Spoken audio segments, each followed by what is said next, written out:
My name is Teron Jenkins. I'm the Deputy Director of the Allegheny County Public Defender's Office. I actually grew up in Monroeville, Pennsylvania, went to Gateway High School. I went to Indiana University, Pennsylvania for undergrad. I studied criminology. Oh yeah, I remember reading this. Then I went to Duquesne for law school.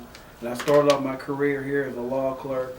Then when I became licensed, I ended up going into the DA's office for a while. I was there for 3 years. Then I went into private practice for about 4. And I came back to this office in 2012 as a supervisor. I think one of the main difficulties in defending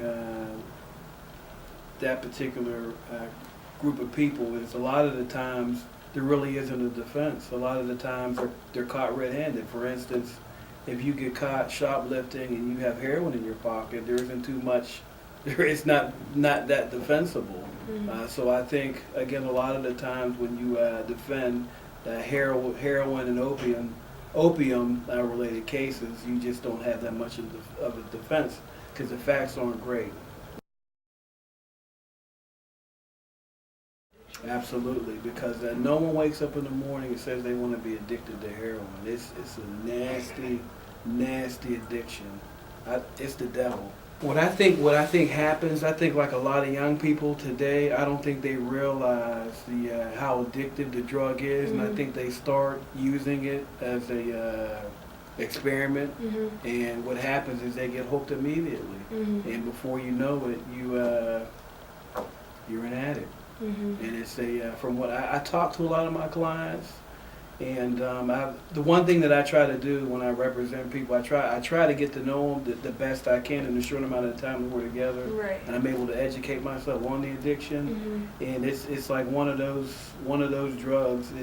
You can't articulate it into words. If they're willing to, if they know the risk and the ramifications of it, knowing that they could in their lives and they're still willing to do it, that's something to be said about that.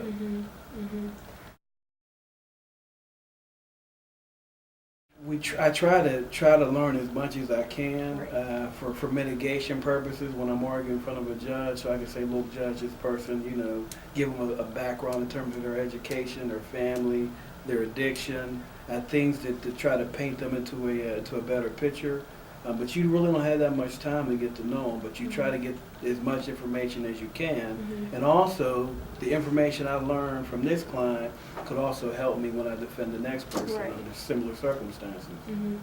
I think it comes down to education. They don't realize what they're getting themselves into. It may start off a lot of the times, like I know a lot of people, they're addicted to pain pills and they're prescribed pain pills, I'll say. Like oxycodone. Exactly, and then when they're no longer able to get the prescription from a doctor or medical personnel, what they do is they self-medicate with heroin because it's cheaper, it's more readily available, and it's a quicker high.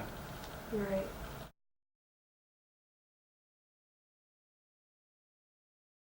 Everything under the sun, everything from criminal homicide to burglary, forgery, vehicle thefts, retail thefts, everything from very minor misdemeanors all the way up to major felonies. Everything is pretty much drug-based. Even a lot of the violence you see in the city, a lot of that stems from the heroin trade. There's a correlation between crime and violence and the drug of heroin. They can't help themselves. It's a situation where people often self-medicate. It's just a nasty, nasty cycle. And unfortunately, I don't have the answers to it. I wish I did. I wish I could wave a wand and make it go away, but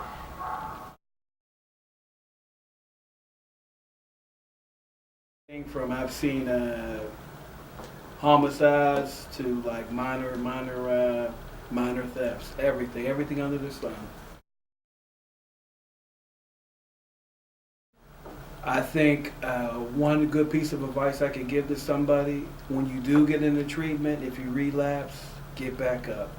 Recovery it's a marathon. You're not going to beat the addiction in your first effort. You may relapse 2 or 3 times before you finally get your life straight. Just don't give up on yourself because the risks are too high. Recovery. You know what's interesting? Every now and then, like I'll go out, I'll be out in public, and I'll meet somebody that I represented that's now recovered, and Wow. they'll look like a completely different Right, person, yeah. right? They've gained their weight, they've gained their confidence, they've gained their look back, and that's always a good feeling, knowing that I played a role, maybe a small role, but a role nonetheless in their recovery. So it's very rewarding in a sense. Very rewarding, because I know what the alternative is, Right. which isn't good.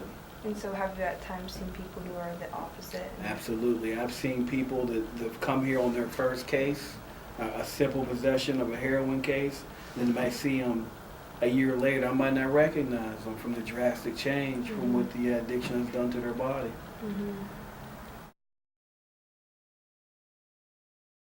Okay. Drug court, drug court was designed, I'm not sure when it was designed. I've been practicing since 2005, and drug court was in place, or it was probably in its early stages. It's like a diversionary court for people that with drug addiction. And what it is, it's back at that time there were mandatory minimums for drugs. For instance, heroin, you get caught with a gram of heroin, it was a mandatory 1 to 2 year prison. But then the court began to look at some of these people, and a lot of these people were being sentenced because of their addiction. They weren't so much the traffickers, but they were people who were actually addicted to the drugs.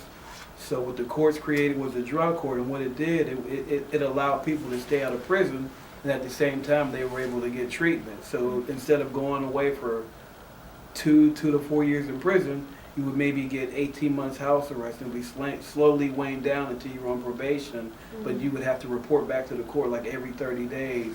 And they would monitor your treatment to make sure you were staying clean, maintaining the job, and maintaining a sober lifestyle. So what's your take on that? Excellent program. We Right. need more programs, because I think the direction that we're going now, I think it's too punitive. I think we need to focus more on treatment as opposed to punishment, because it's like these people, it's a sickness. Nobody wakes up and wants to be a heroin addict. Nobody wants to do that. They need help. They need help. Prison isn't always the answer. Now, some people, they need to be in prison. Just being honest. But for the heroin epidemic, we need to focus more on treatment and rehabilitation.